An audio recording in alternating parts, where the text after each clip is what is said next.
Hello, everyone. Welcome to today's lesson, which is going to be Crisis Intervention Basics. My name is Dr. Calynn Lawrence. I am the founder of the Holistic Healing Source for Marginalized Society, and I'm very happy to have you all here today. Just a little background on my credentials. I have my doctorate in pastoral counseling. I'm a multi-board certified trauma specialist and a credentialed neurocriminology and neuropsychotherapy professional. So let's go ahead and not delay and get started on this very important lesson.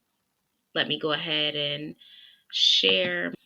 Alrighty, crisis intervention basics, how to recognize and assist in diffusing crises. First, let's start with what are the signs of someone who is actually in crisis versus just being upset.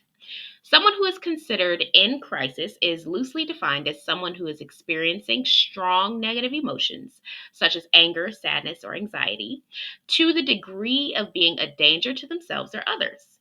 This differs from someone just being upset because of the health or lifestyle risk attached to their mental state. Some examples of how this can manifest or appear include being so overwhelmed that they've continually neglected essential activities such as eating, bathing, childcare, or going to work, expressing a lack of will to live, notably aggressive or violent behavior, engaging in self injurious behavior or using unhealthy coping mechanisms, and long term fixation or obsession on a hurtful person, place, or event. The things that can trigger a crisis really vary depending on the person. However, I'm going to go over a few high level ones that are very common. Crises can happen to anyone and have varying causes. However, members of marginalized groups, okay, that means minorities, women, the LGBTQIA, disabled, etc., veterans as well, want to throw those in there. Members of marginalized groups generally face higher counts of major crises in their lifetime, especially if their identity is intersectional. Okay.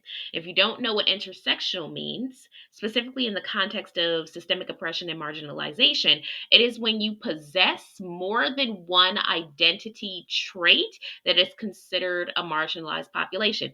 So, for example, with myself, I have a few, me being Black, me being a woman, me having a chronic mental health condition, which is considered a disability. I have major depressive disorder, so on and so forth. I could go on. That considers me as someone who is intersectionally marginalized. So, because of this, proper crisis intervention training is a must for spiritual care and holistic health professionals as they usually deal with more vulnerable populations. If you're leading a church, a spiritual group, a faith based organization, whatever it is, you're usually dealing with a lot of vulnerable populations with often intersectional identities. So, because they are at a greater risk of incurring crises in their lifetime, you want to be aware of this. Here are some common catalysts for crises: the death of a loved one, major loss of income, loss of one's support system, homelessness, being a victim of a crime, major changes in health, dissolution of close relationships, untreated or undertreated chronic mental health conditions, and so on. Now, here are some practical ways to assist someone in crisis. Now, we're going to break this down by level of crisis with varying different tips and all of that so that you can be prepared, at least at the fundamental level, to provide intervention and support that is compatible with the level of crisis that is being experienced. The first thing is how to approach the person in crisis. Research shows that crisis intervention is most effective when the person in crisis is being aided by someone that they feel a personal connection to, who they feel has their best interest at heart and understands their circumstances. So, it is best to approach the person in a calm, warm, compassionate fashion, even if they are in a highly emotional state. Some ways to do this include, if possible, getting the person to a non stimulating environment away from potential triggers. So, what this could look like is if you are, let's say, working in a clinical setting and let's say you're working in a pediatric population, like I used to. I used to work in peds and do behavioral therapy, and you're in the common area, the gym, let's say, and your client is being very much triggered by another child in the gym who is doing something that's really making them have a meltdown. They're spiraling. They're about to start exhibiting some violent behaviors because they are so triggered by this other child and what they're doing. An example of this first bullet point is removing the child from the gym to a quiet, calm area, preferably their treatment room or somewhere you can be alone. Perhaps that might be the bathroom. Perhaps that might be, wherever you can take them that is away from this trigger actively, if that is a possibility. The next thing would be to speak in a clear, relaxed tone. So avoid yelling, over intellectualizing your commentary, and rambling. In crisis, people are generally going to respond best to interventionists who are direct and easy to understand. So don't turn this into a teaching moment. If someone is actively in crisis, especially if they're in a heightened crisis where the stakes are very high, you going into long rants and tangents about the science of this and the practicality of that and blah blah blah, all of that's going to dilute the message. That's going to make your intervention much less effective unless the person throughout your intervention asks for these points. Bring it up later, or don't bring it up at all if you don't have to, but in that moment, keep it direct, keep it clear, keep it easy to understand. Do not get into all of the nitty gritty of things, because that's just not helpful in that moment. And when we're in crisis, our brain does not do well with confusion. Our brain does not do well with unnecessary information and stimulation. So keep it, clear and relaxed and direct. Next, establish yourself as an empathetic person who wants to help them from the start of the intervention. So it's great if you already have a rapport with someone, because they're already going to know that you have their best interest at heart. But if you haven't had the chance to build that bond yet, let's say you're a youth worker or a therapist or a teacher, or, whatever context of work, a pastor. Let's say you're new on the job and the person who is in crisis is someone that you don't have a tight relationship with yet.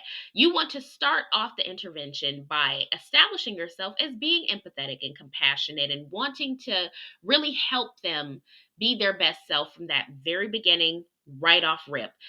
And you could do this by just, again, going back to that previous point, keeping it direct, keeping it easy to understand. Hi, my name is, let's say it's me. Hi, I'm Calynn, and I just want to let you know that I, really care about you as a, let's say it's a, let's say it's a client. I really care about your well-being as a client, and I wanted to come talk to you to see if there's anything that I could do to help you mitigate the challenges that you're having, because I'm seeing that you've been, sorry, that you've been struggling a bit with ABC or X, Y, and Z. So I want to be that support to you. So is it okay if we, blah, blah, blah? That is maybe 30 seconds. And that's someone I'm not fully familiar with. If it's somebody I'm familiar with, I'm just jumping straight in. Someone I'm not familiar with, 30 seconds. They know who I am because we're within the same context. We're in the same, organization, school, clinic, whatever. We're in that same context. So they recognize my professional role. But just adding that little 30-second introduction to reassure them what I'm here for and what my goal is, and intervening and supporting them, that's all they need. They don't need anything more than that if they're actively in crisis. Like I say, if you already have the rapport, just go straight in. Don't even do all that if you don't have to. Next would be giving a non judgmental listening ear to their concerns. And especially in spiritual the spiritual care world, right? We want to come off as being non-judgmental when listening to our clients because sorry, so often they fear when they go to another person of faith, whether that's a congregant, whether that's, their pastor, priest, rabbi, imam, whoever. If they are going to another person of faith, especially if their crisis is rooted in something that, may be considered sinful, right? They may be very hesitant to open up about it for the fear of being judged. For example, let's say you have a young woman. We know, especially within the Abrahamic religions, but within all religions, you can find patriarchy and sexism and all of that. But we know that purity culture, especially, affects young women and the way they sociologically and psychologically um, develop if they've been raised in a stricter religion like that. So let's say it's a young woman and she is having a crisis because, let's say, she found out she's pregnant by her boyfriend who is no good, and she has found herself in a situation where she wants to keep the child. She maybe has certain convictions around, termination or abortion or whatever, and she's choosing to keep the child, but she's in crisis because she is devastated by the heartbreak of this relationship. She's dealing with the shame of having a child out of wedlock and the social stigma and consequences that will come with that within her church background. She's dealing with the overall anxiety of being a first time parent and a young parent and all of that. If we're going to be her crisis interventionist and be that supporting ear, we don't need to tell her that her having sex with someone outside of marriage is against the rules. It's unharmonious scripturally or whatever, doctrine your faith group abides by. We don't need to talk about that. We don't need to give her the lecture about, oh, well, if you were doing things this way, then you would have never gotten pregnant. No one needs to do that. Okay? When you're intervening, all you're there to do is help the person stabilize and get further ongoing treatment and help and support that they need. So, heavy emphasis on being non judgmental and being a listening ear to the concerns of the person in crisis. That is just the example that I wanted to give. But even if you look at it from a perspective of the rampant homophobia within a lot of organized religions, even if, let's say, it was a young queer male who is dealing with the crisis of getting kicked out of his parents' house because they found out he wasn't straight, you know, are you going to be that faith-based leader or that spiritual advisor who comes in on your high horse talking about, oh, being gay or queer is a sin and, this and that and this and that, and well, maybe if you weren't gay this wouldn't have happened and blah blah blah blah blah. No, no, because when you do those things, that essentially from the very beginning is going to make the person in crisis not feel supported, not feel heard, not feel cared about. And that is the exact opposite of what you want to do. So, couldn't say it any clearer than I already have, but please, people, please be non judgmental when you are helping people, whether they're in crisis or not, but especially within crisis. Please be supportive, be helpful, be compassionate, be empathetic. Remember that none of us are perfect. I don't care what religion you belong to. I don't care whether you're male, female, non binary, gay, straight, bi, black, white, purple. I don't care. No person is living up to the doctrine of their religion 100% of the time and is completely sinless in the eyes of whatever higher power or higher powers they worship. Not a single one of them. So keep your judgment at the door and keep your compassion at the forefront. All right, the last one. Only if the person initiates. Emphasis, only if they initiate. Relationship appropriate physical touch could make them feel more at ease, especially if you're dealing with pediatric populations or children. Otherwise, though, avoid touch because a lot of people in crisis, especially adults, do not want to be touched because they're already overstimulated. You touching them is adding to that. So, unless they initiate, so that could be a hug, hand holding, whatever, unless they initiate the physical touch, don't don't force it on them. And with children, especially, they tend to really value the hugging, the hand holding, the all of that. So with children, they're probably going to be more likely, if they're in crisis, to want to do those things with you. But adults, especially if you don't have a solid rapport, they may not. So just respect those boundaries and let them lead the way. You follow whatever path they're taking the intervention down in terms of, you know, what they're comfortable with physically. All right. So our first strategy, because we're going to go over a few different strategies relative to the level of crisis that someone is in for intervention. And the first one to diffuse a crisis would be what I call the encouragement and reassurance method. So, when to use this one? When to use this one would be when the person is not in an immediate threat of danger and is able to hold a coherent conversation. For example, a person who is grieving their spouse and has shown signs of being depressed but has not expressed a desire for or displayed habits of self-harm or harm to others. And we could call this a level 1 crisis. If you've watched my overview of quote unquote common mental health conditions, you already know the signs of clinical depression and things like that. If you haven't watched that, I suggest watching this before, or watching that before you watch this, because that will give you a much better foundation. So, like I say, the person who's grieving their spouse and has shown maybe some signs of being clinically depressed, but has not expressed a desire or displayed habits of self harm or harm to others, this would be considered a level 1 crisis in terms of the context of this course. So, offering tailored encouragement and reassurance as a powerful tool for those who are experiencing moderate levels of sadness, anger, or anxiety can be very helpful. Keep in mind that encouragement and reassurance looks different depending on the person's values. Thus, keeping your words centered on things that could be of meaning to the person is paramount. Okay.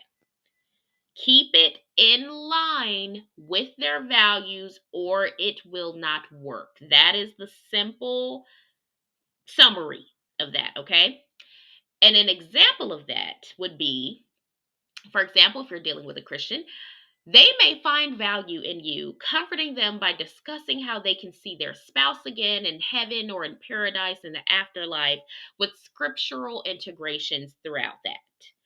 But an agnostic would likely not be receptive to that response and would prefer for you to encourage them by reaffirming how great of a spouse they were and how that person passed away feeling truly loved and lived a full, productive life. Prime example of knowing your audience. Keep the encouragement and the reassurance in line with their beliefs and values. That's why it's important to know the person's beliefs and values to the best of your ability before you intervene in crisis, which is why it's much more effective to be a crisis interventionist to someone that you have a closer relationship with because you know them better. However, you know, move to the best of your ability. If you're, for example, working within a religious organization or a church context, if that person's a congregant, they likely have the same or extremely similar religious beliefs to you. So it's fair to assume. But if you're in those other settings, being able to uh, use context clues throughout the conversation to maybe get a idea of where their head may lie in terms of certain things.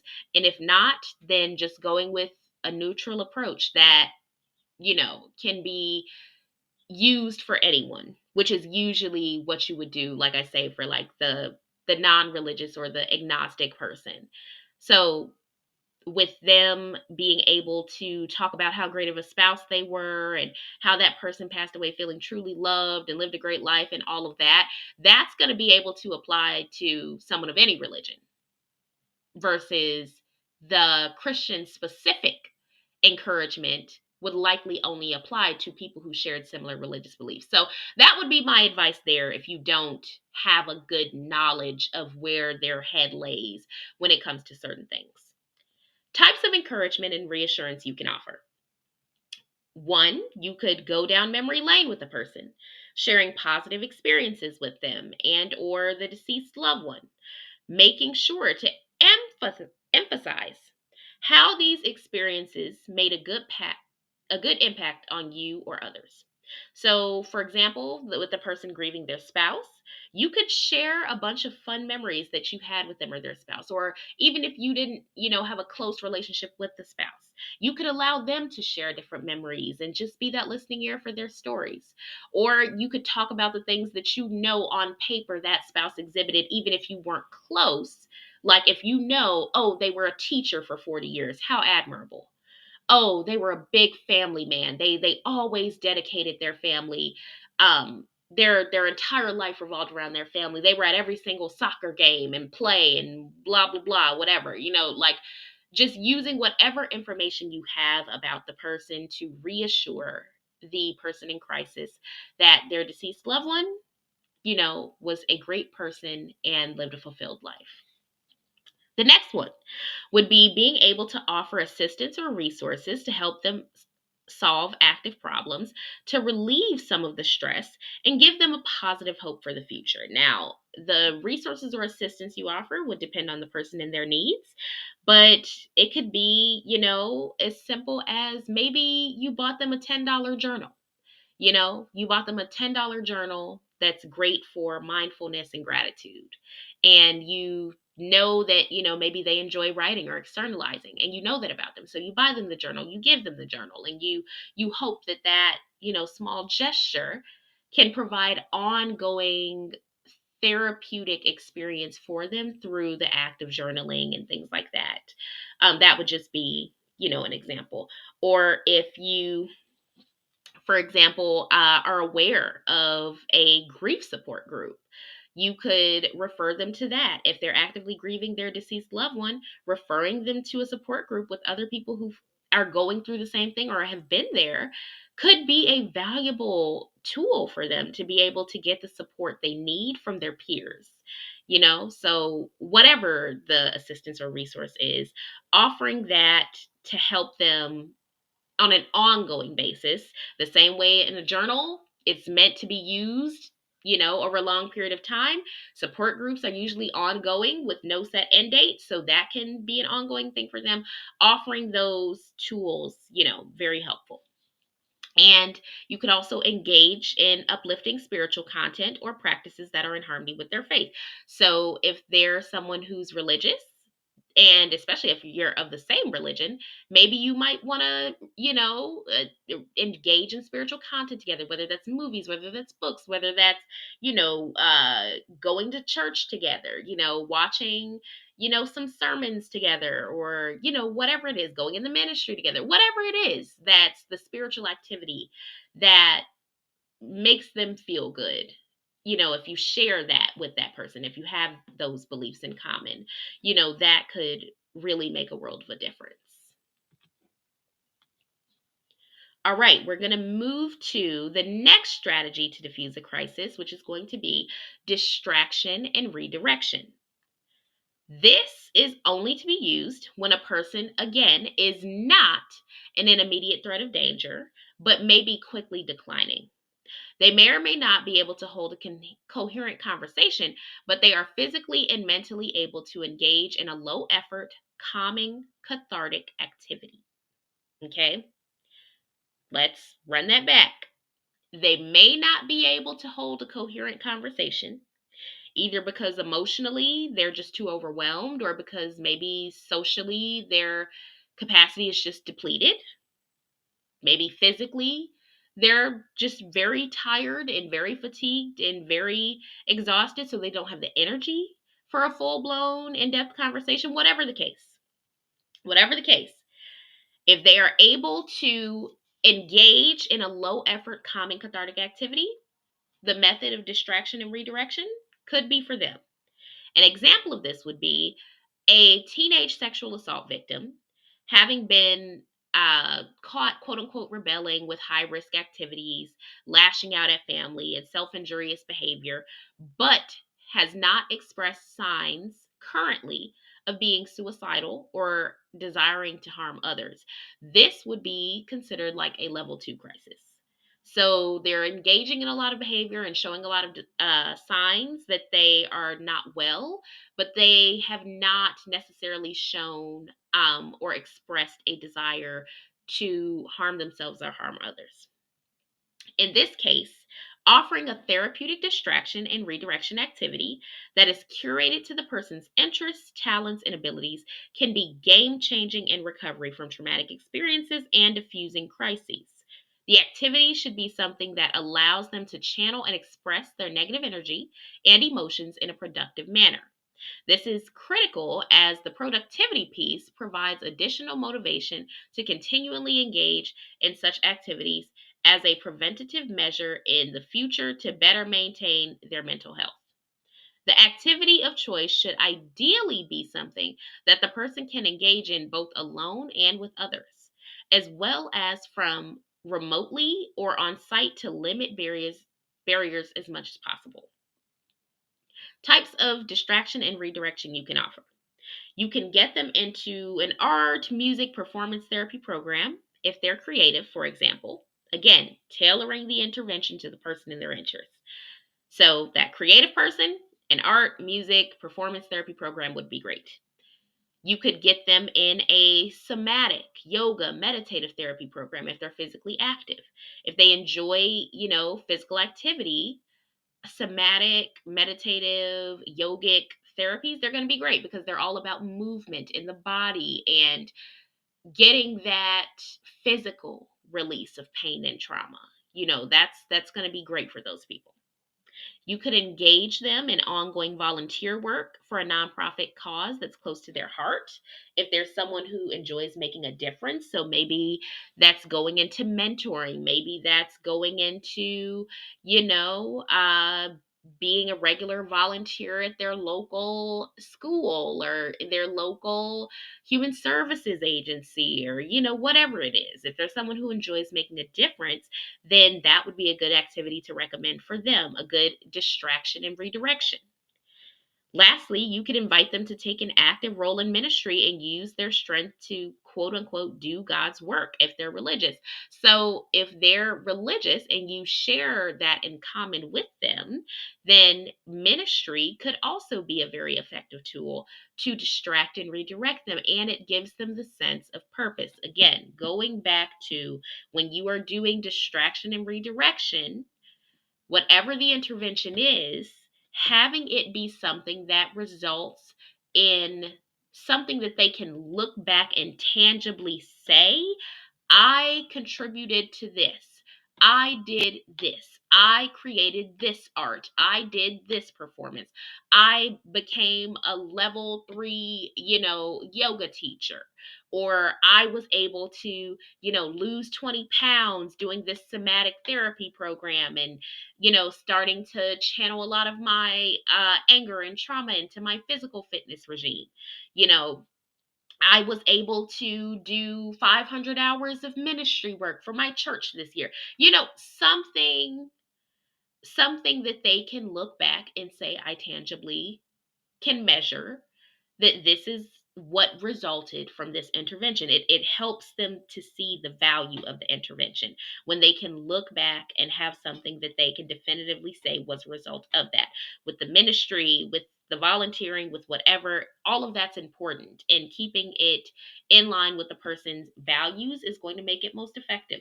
Like I say with ministry, maybe if you go to the same church, you could do the ministry within the church. Maybe you don't go to the same church, but you're of the same overarching religion. So maybe you all could, do a little bit more of an informal ministry together that's maybe not necessarily tied to a specific church, but just, about spreading the gospel of whatever faith you believe in. So, like, having those interventions be something that they can closely relate to and become invested in based on their interests is important. Now, this last strategy for crisis intervention is called disruption and delay. This is going to be the most serious form and the most intense form. When to use this is when the person is an immediate danger to themselves or someone else. They're demonstrating clear behavior that is a threat to their livelihood or someone else's. For example, a person who is actively attempting or planning suicide or to violently harm someone else. Let's call this a level 3 crisis. In this situation, where a person is having a severe crisis with clear suicidal or violent thoughts and behaviors, it is imperative that you act quickly and correct. This person is likely not able to be quote unquote talked down. So your focus should be directly interfering or stopping their harmful behavior using whatever tactics are feasible for you, depending on the circumstances and your relationship dynamic. The types of disruption and delay you can offer include: if they are about to hurt themselves or someone else in that moment, you could attempt to restrain them or break up the altercation, but only if you're trained to do such. Otherwise, quickly escalate the situation by calling for help. If they have a plan to hurt themselves or someone else in the near future, you could cut off their resources to do so and quickly escalate the situation by calling for help afterwards. If you are unable to do the first two, you can just skip directly to calling for help. If the person is not your child or family, also notify their relatives immediately once you've called for help. And then clarification on what that means. Calling for help looks different depending on the setting.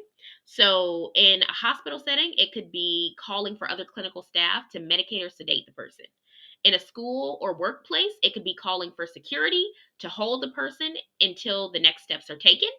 In a home or a church, it could be calling 988 or the police, depending on if there's active violence involved and all of that.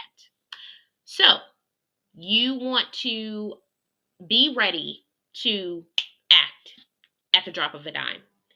Okay.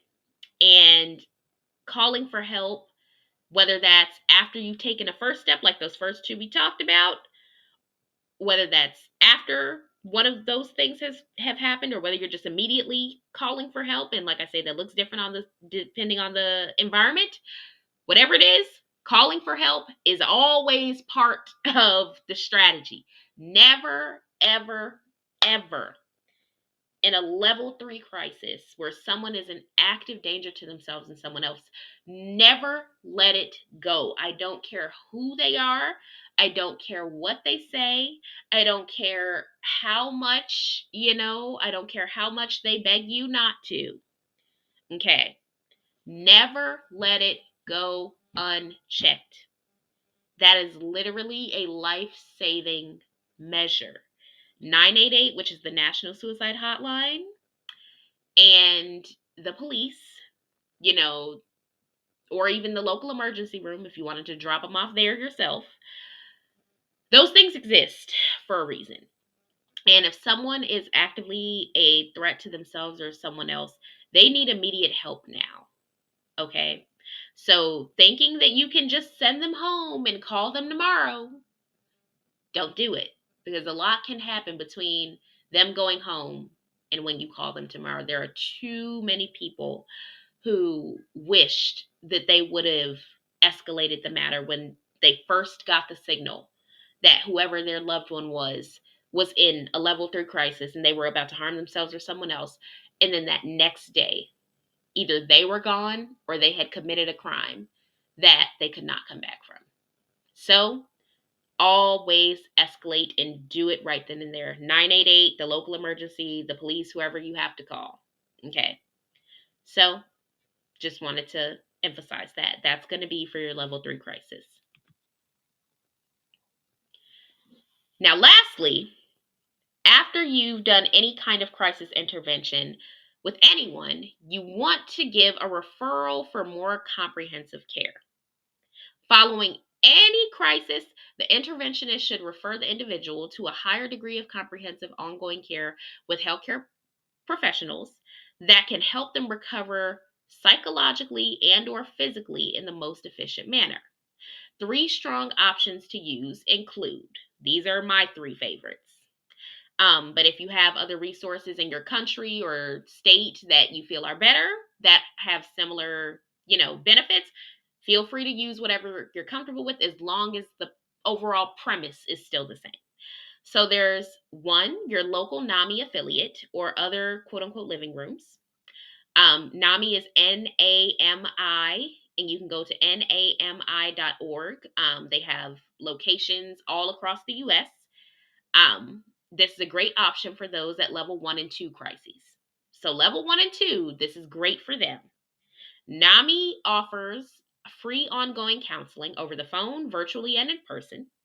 They also host numerous free support groups facilitated by trained professionals that meet weekly and sometimes multiple times a week that allow the person to connect with others who are similar, and they can build a community amongst their peers. They can build a stronger support network with people who understand them and who experience similar things by going to this NAMI. And it's completely free. They can do it on the phone, virtually, in person, whatever. So that's going to be great for 1 and 2. Next is the 988 Lifeline, the National Suicide Hotline. It's also free. It's a great option for those who are at level 2 and 3 crises. The free hotline is available 24/7, 365, and is ran by trained mental health professionals who can provide a plethora of support options for those actively in crisis and post-crisis. They can be reached via call, text, and chat, and they even allow loved ones of the person in crisis to contact them on their behalf. So again, this is good for the level 2 and level 3. This is for once self-harm has already begun. Even if it's not, even if they haven't attempted suicide, but the self-harm and self-injurious behavior has begun, or the active expression and intent to harm someone else has actually begun or harmed themselves. That has started. They are at a level of crisis where they need a higher level of comprehensive care. And lastly would be 911 or the local emergency room. Now that's going to be your last resort, okay? This is only for level 3 crises, okay? And this should only be used if the other options are not feasible. If the person has caused serious bodily harm to themselves or someone else, such as violence, a drug overdose, a suicide attempt, etc., you can call 911 or take them to the nearest ER for treatment. And that's going to be an in the moment type of thing. So, like, this is going to be a situation where you have seen them either suffer harm themselves or do harm to someone else, and you're right then and there taking it to the top of the mountain. 911 or the local emergency room, that's going to be your last stop on the line in terms of helping because of various reasons. One, police are not effectively trained in crisis intervention, especially with Black and brown folk. Not to get into that, but police brutality, especially amongst those with mental illness, and especially those of marginalized identities with mental illness, that's not, those numbers aren't so great.